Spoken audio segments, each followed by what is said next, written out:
Hey, Danny. First, welcome to the Dodgers. I imagine it's been a bit of a crazy last 48 hours, but what have the last few days been like for you? Yeah, it's been a whirlwind. I've never been traded before, about a decade and a half worth in KC, and been a lot of excitement, a lot of emotions. But I'm happy to be here, and I'm ready to get going. When you received the news that you could be traded to the Dodgers, what was appealing about the opportunity to play with this club? I mean, you look through that clubhouse, and a lot of dudes have accomplished some major things, and this was my team growing up as a kid, and um, the opportunity is really awesome, and I'm really thankful for it. And I'm humbled with the fact that this organization thinks that I could help them. It means a lot to me, and like I said, I'm thankful. And I know you're on the injured list dealing with some forearm with the strain there. What has been communicated to you as the timeline as to when we could see you back on the field?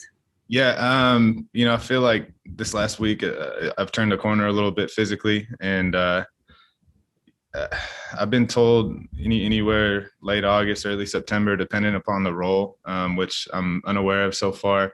Um, I'm just kind of gonna do what I'm told to that regard, and listen to the medical staff and everybody in the clubhouse. Um, hopefully, early September. That kind of sounds like across the board what the answer I got was. Thank you, Danny. No problem. Next question from Dave Assay. Go ahead, Dave. Hey, Danny, along those lines, how comfortable would you be to be coming out of the bullpen, considering you haven't really been stretched out in over a month? Yeah, I honestly really enjoyed the bullpen, the couple of stints that I got with it in Kansas City. I'd be just fine with any role. But like I said, I mean, I really enjoyed the pen. Really enjoy being put into those situations, important situations, and being able to bounce back the next day or 2 days later and getting another go at it. But anything this team has for me, whatever my future holds, I'm just going to do what they need done. Hey, Danny, this team has a lot of talent. They won the World Series last year. You were part of a very special group in Kansas City. What do you see that it takes to try to blend all these big personalities together to find that common goal? Well, I mean, it really feels as though everybody just, that across the board, we just get to be ourselves. That's the same way it was in KC. You just be you, and it's all about winning at the end of the day. It's pretty encouraging, man, and the amount of talent that they have in this clubhouse, and the lack of ego is pretty cool. And it's just a bunch of dudes that are put together to go win ball games, and that's what it's all about. All right. Most important question. How do you feel about Russell Westbrook joining AD and LeBron? Are you in favor of that big three? Of course, man. I've been lobbying for Russ to come home forever, so it's awesome. Yeah, they're gonna be just fine. All right. Thanks, Danny. Hopefully we could keep Caruso though, man. Goodness, need him. Okay. Next question is from Ron Calvin. Go ahead.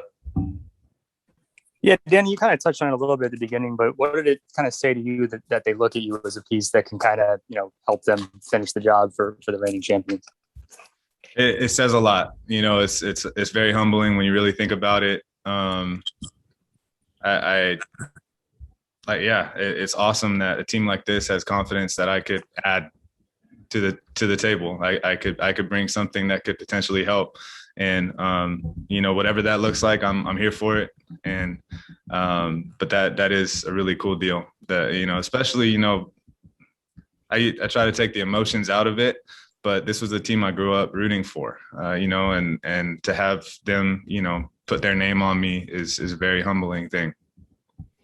How hard is it not to, at this point, just knowing how much time's left in the season, not to try to rush back, or just the fact that, you did come back from it and have to go back on the IL? Does that help you maybe take a step back and know you have to take whatever time you need? Yeah, I think it's just one of those things as you kind of grow up in this game. When you rush things, that you make it worse. And I'm confident that, like I said earlier, I'm turning the corner. But it's something that that I know I'm no good to anybody if I'm hurt. So we're gonna get this thing right and all the way right, and then be able to get going and do whatever I got to do. How well do you know the guys in this team? Do you know anyone just kind of off the field or anything like that? I met JT at a Suns game briefly. He probably doesn't even remember.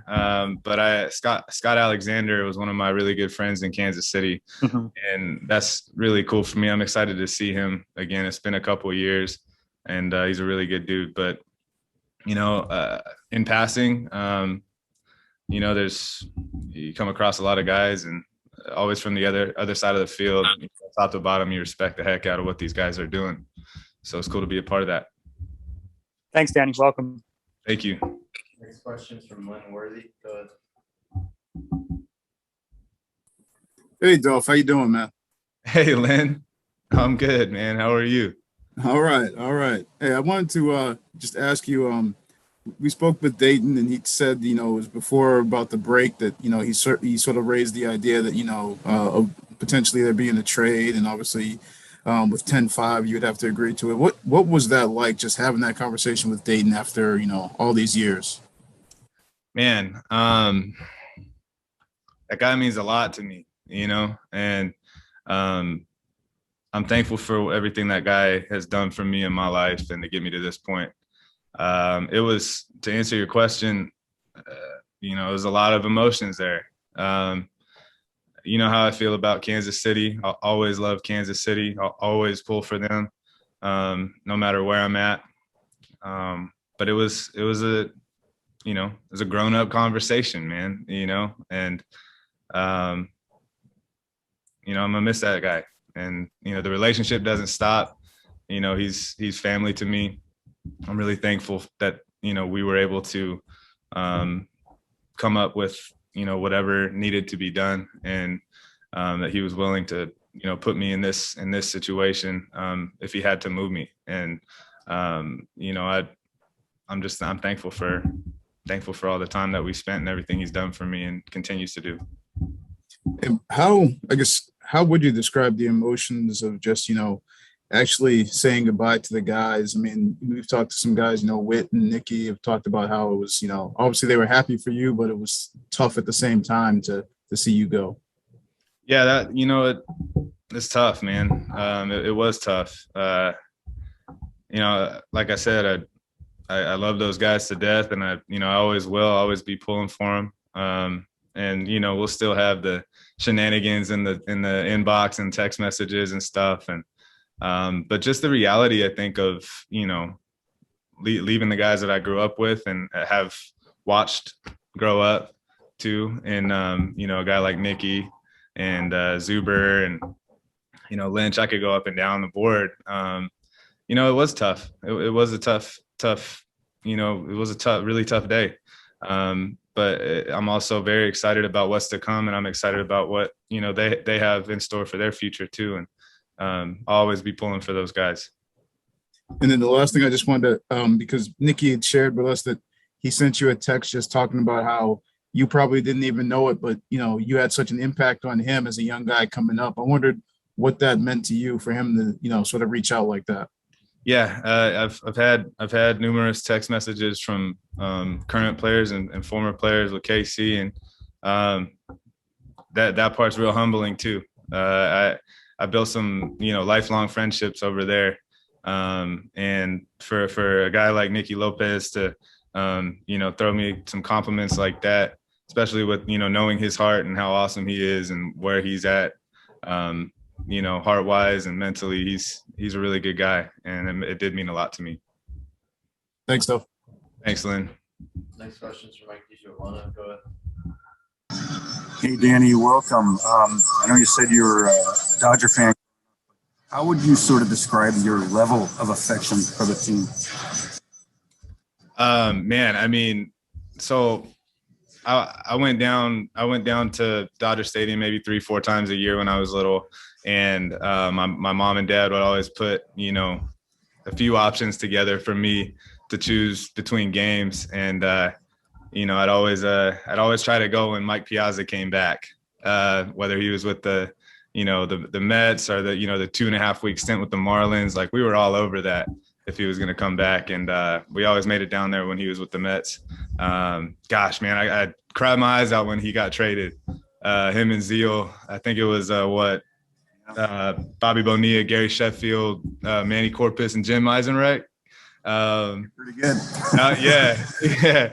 So that was a tough couple days in my childhood. So that could really kind of paint a picture of how I felt about the Dodgers growing up, and now having it be full circle and being able to come play for them. It's really kind of, I'm walking a little bit higher right now. It's just crazy, man. I'm very, very thankful for the opportunity. Have you allowed yourself to even think about what it'd be like to win a World Series for this team? Man, yeah, the last 48 hours have been crazy, saying goodbye to people and meeting new people. And, I'm really bad with names, so I'm, stressing out about that. Yeah, just kind of getting my feet under me now and understanding the opportunity that we have and, what my job is going to be to do. Very excited about that possibility. I think it's a very, very cool thing. For this dude right here who grew up rooting for these guys. So it's great. Last question.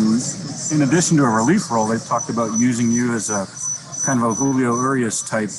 I'm assuming you saw what he did in the last postseason. When you think of the impact you could have in a role like that, is that pretty enticing? Yeah.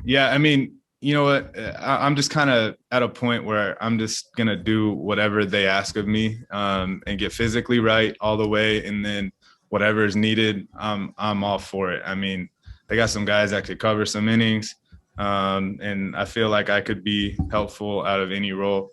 As I said before, the pen is always exciting for me. I've always loved being in the bullpen. But whatever they got for me, whatever the future holds, I'll be ready for it. Next question is from Bill Plunkett. Go ahead, Bill. Yeah, Danny, you've mentioned a couple of times getting all the way right. Did you feel like after the first injury you weren't, and why did it reoccur? I don't necessarily think I came back too quick. I just think this was something that was just going to happen. There's never a lack of preparation with me. There's never a lack of work. I just think it was just one of those things that happened. But I'm confident it won't happen again. I just think, if we're looking into, deep into October, I want to make sure that, absolutely sure that something like this doesn't happen again. And I think I'm echoing what Pryor and Doc and, everyone involved has said too. I'm like I said, I'm confident. I'm confident that, physically I'm going to be just fine and I'll be ready to go before you know it.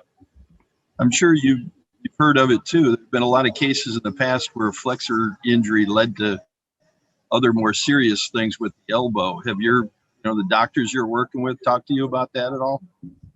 Yeah. And, my ligament is fully intact. From what I've been told by multiple people, everything is fine. It's just my flexor's a little bit cranky. So, but it's getting better, and it's getting better every day I wake up. So it's definitely getting there. I can relate to being a little cranky. Thanks, Danny. Thanks. Last one from Fabiano. Go ahead. Hey, Danny, before some of the injury stuff started cropping up, you were throwing the ball pretty well. I mean, what do you think it is that was working so well for you this year? Man, I think a lot of things really fell into place for me. Confidence-wise, I've never been this confident in my whole career. I had a really good year in 2016, and right now I'm more confident than I was then, and I felt like I could get anybody out then. I'm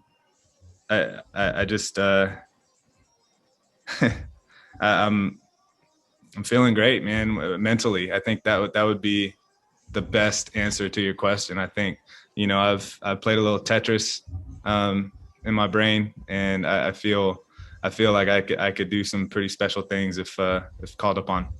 You feel like getting a chance to pitch for your hometown team sort of helps with that also? Yeah, man. I mean, it doesn't suck. It's really, really cool. I can't understate that, man. I'm really fired up and very thankful. Like I said, I got a real thankful heart for all this, and the fact that they put their name on me says a lot, and it means a lot.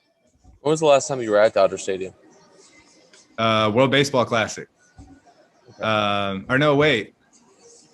We came to Dodger Stadium in 17 after that. I think it was in July of 2017. Thank you, Danny.